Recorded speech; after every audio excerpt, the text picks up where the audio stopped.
This was Simone Biles in her first Olympics in 2016. I'm very excited for it all. We're just not stressed. We're so ready that it's just fun when we go out there. She handled pressure with ease and won 4 gold medals. Coming home to Texas with 5 medals, 4 of them gold. This was Simone Biles in her second Olympics in 2020. I truly do feel like I have the weight of the world on my shoulders at times. Sometimes it's hard, ha ha ha. The Olympics is no joke. She was overwhelmed by the pressure, only receiving team medals of silver and bronze. Simone Biles withdrawing from team gymnastics event today. Let's talk about what she did wrong in the second Olympics first, before we talk about what she did right in the first Olympics. And I'll preface this by saying that I do believe she made the right decision to not compete in certain events for her physical and mental health. I think that her getting the twisties and being overwhelmed by the pressure could have all been prevented. So here are 3 things she could have done to handle the pressure better. Going into the 2020 Olympics, Simone Biles was the reigning champion in 4 events and expected to win gold in each of them for a second time to solidify her GOAT status. So she definitely had a ton of pressure, but it was how she handled it that was the issue. This was her during a competition right before the Olympics. She's wearing a leotard with the GOAT embezzled on the side, insinuating that even before her career is over, she's already the greatest of all time.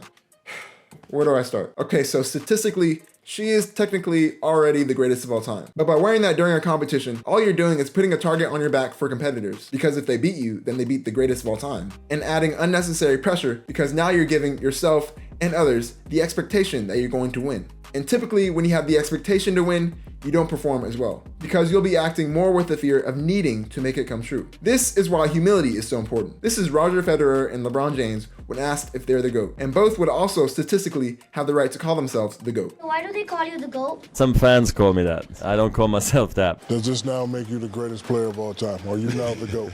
I'm gonna let everybody else decide who that is. Their humility allows them to keep putting in work decades at a time, because they know that there's always someone coming to take their spot, and they always have more levels to reach. Her next mistake was being on social media. Now, there's no problem with telling your followers where you're up to or sharing your food pics, but if she not only has her own expectations to fulfill her GOAT status, and is adding on top of that millions of other random people's opinions by checking on social media, that is so incredibly unhealthy. Before, during, and after the Olympics, she was posting updates to Instagram and Twitter and responding to comments. I thought at least she would take a break from social media after the Olympics for her mental health. But no, she was on Instagram explaining to people why she dropped out and responding to trolls on Twitter. Give me one good reason why an athlete, especially at her caliber, should be consuming random people's opinions on social media right before a major competition. It's just unnecessary pressure. Oh, and if you don't think that social media affected her, her reason for wearing the GOAT leotard was to make the haters mad. Those haters were living so rent-free in her head that they influenced what she wore in her next competition.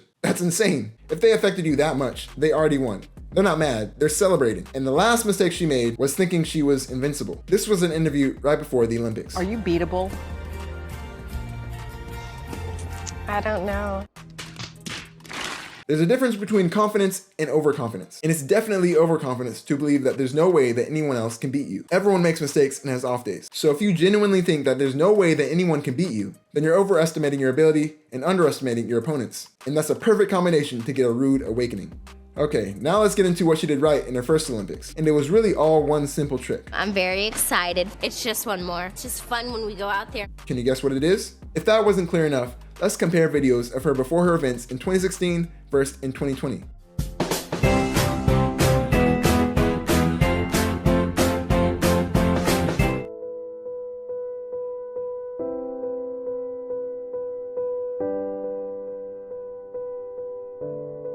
She looks terrified. Can you see the difference now? 2016 Simone Biles performed with no expectation and just wanted to have fun, while 2020 Simone Biles performed with massive expectation and just wanted to live up to her GOAT status, and that was her downfall. If you want to not be affected by pressure, then have fun when you perform. The reason why having fun allows you to perform your best is because you can't have genuine fun and stress at the same time. Of course, you can recognize the significance of a situation, but that shouldn't prevent you from having fun, because as we know, when we don't have fun, we perform worse. A mental exercise to help you deal with pressure is another simple trick. Smile. We saw that in her first Olympics, Simone Biles was smiling a ton, which allowed her to enjoy herself and perform better. While in the second Olympics, she smiled a lot less, which showed she didn't enjoy herself and she performed worse. Even if you're not necessarily enjoying yourself, forcing a smile can still be effective, because the simple act of smiling is scientifically proven to improve your mood and can be a valuable tool to help you focus on pleasant emotions during stress. So if you want to be unfazed by massive pressure, just have fun.